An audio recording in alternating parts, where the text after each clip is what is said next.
మామిడికాయ పచ్చడి కోసం పచ్చళ్ళు అన్నీ మంచిగా శుభ్రంగా కడిగి ఊడ్చి పెట్టేసుకున్నాము, ఆరబెట్టుకున్నాము.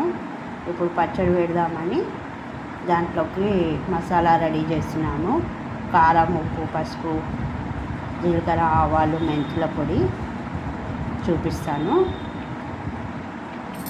అట్లాగే దీనికోసం మనము కొంచెం అల్లం వెల్లిపాయ కూడా తీసి పెట్టేసుకున్నాము. అల్లం వెల్లిపాయ కూడా వేసి కలిపితే చాలా బాగుంటుంది, మంచి రుచి వస్తుంది. ఇంకా కొంచెం చారు అంటే అంటూ కూడా ఉంటుంది పచ్చడిలో. కొంచెం అల్లం, కొన్ని ఎల్లిపాయలు వేసుకోవాలి, కొన్ని పచ్చి ఎల్లిపాయలు పైనుండి కూడా వేసుకోవచ్చు. వీటన్నిటిని మంచిగా మనము జీడి తీసేసి తూడ్చి, మళ్ళీ ఇందులో వైట్గా పొర వస్తుంది కదా, ఆ పొర కూడా తీసేసి అన్నీ మంచిగా ఇలా శుభ్రం చేసి పెట్టేసుకున్నాము.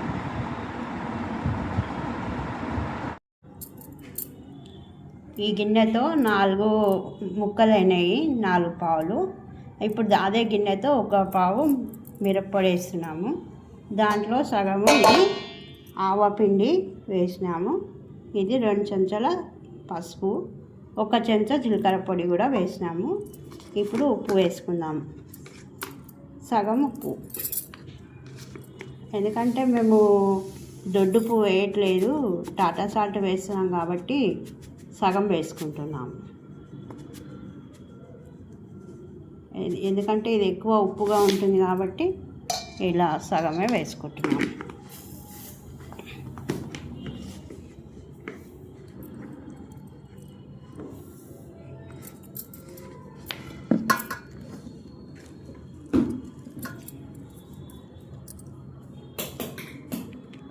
దీంట్లో ఒక 2 స్పూన్ల మెంతిపిండి కూడా వేసుకుందాం.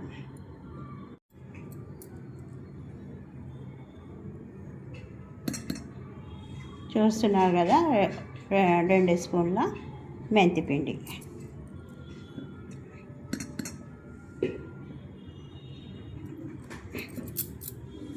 ఇవన్నీ మంచిగా కలిపేసుకోవాలి.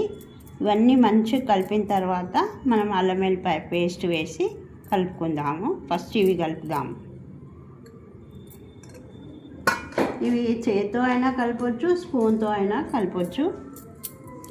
చేత్తో కలిపే కన్నా స్పూన్తో కలిపితే చాలా బాగుంటుంది. చాలామంది చేత్తో కూడా కలుపుతారు, వాళ్ళ ఇష్టము. మేమైతే స్పూన్తోనే కలుపుతాము.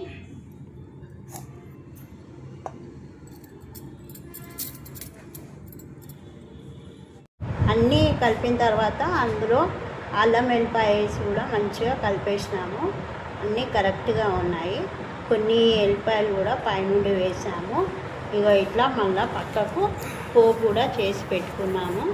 ఈ పోపు చల్లారిన తర్వాత ఇందులో కలుపుకోవాలి. చూస్తున్నారు కదా, ఇదంతా మంచిగా ఇట్లా స్పూన్తో మంచిగా కలిపేసినాము. ఇప్పుడు పోపు చల్లారిన తర్వాత పోపు వేసి కలుపుకున్నాము. ఈ పోపు వేసి కలిపిన తర్వాత మనము పచ్చడి వేసి కలుపుదాము.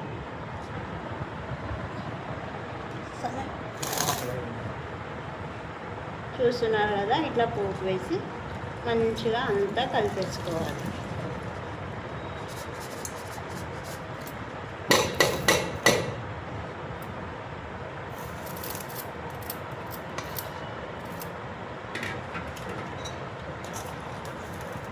ఈ పోపు అంతా మంచిగా కలిపిన తర్వాత ఇందులో మామిడికాయ ముక్కలు వేసుకుందాం. ఇప్పుడు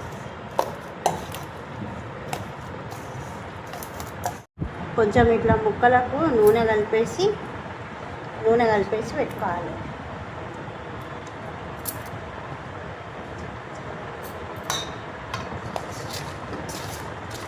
కొంచెము ఆయిల్ కలిపి పెట్టుకుంటే ముక్క సంవత్సరం అయినా మంచిగా గట్టిగా ఉంటుంది. కాబట్టి కొంచెం ఆయిల్లో అలా కలిపి పెట్టేసుకోవాలి. ఒక 10 మినిట్స్ పెట్టిన తర్వాత మనం కలుపుకున్న ఈ సోజీలో వేసుకోవాలి. ఒక 10 మినిట్స్ అయిన తర్వాత అందులో వేసుకుందాం. ఈ సోజీ గట్టిగా అయింది కదా, నూనె ముక్కలు కలుస్తలేవని చేతితో కలిపి మనము చేసి పెట్టుకున్న మసాలా అంటే మిర్చి పౌడరు, ఉప్పు, ఆవపిండి, మెత్తిపిండి, కొంచెం జీలకర్ర, పసుపు, అల్లం వెల్లిపాయ పేస్ట్ ఇవన్నీ కలిపి పెట్టుకున్నాం కదా నూనెలో, అవన్నీ ఇలా కలిపేసుకోవాలి మొత్తం.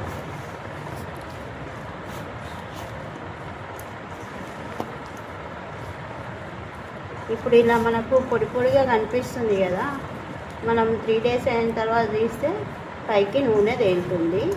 3 days అయిన తర్వాత మళ్ళీ చూపిస్తాను. ఇప్పుడు ఇట్లాగే ఉంటుంది. 3 days తర్వాత చూస్తే బాగుంటుంది.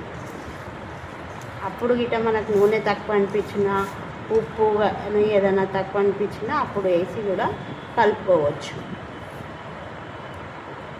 ఇప్పుడు మనము ఒక డబ్బాలో ఎత్తి పెట్టేసుకుందాం. మీరు కూడా ఒకసారి ట్రై చేయండి, ఎలా వచ్చిందో చెప్పండి. ఇట్లా మంచిగా డబ్బాలో ఎత్తి పై నుండి మంచిగా మూత వేసుకోవాలి.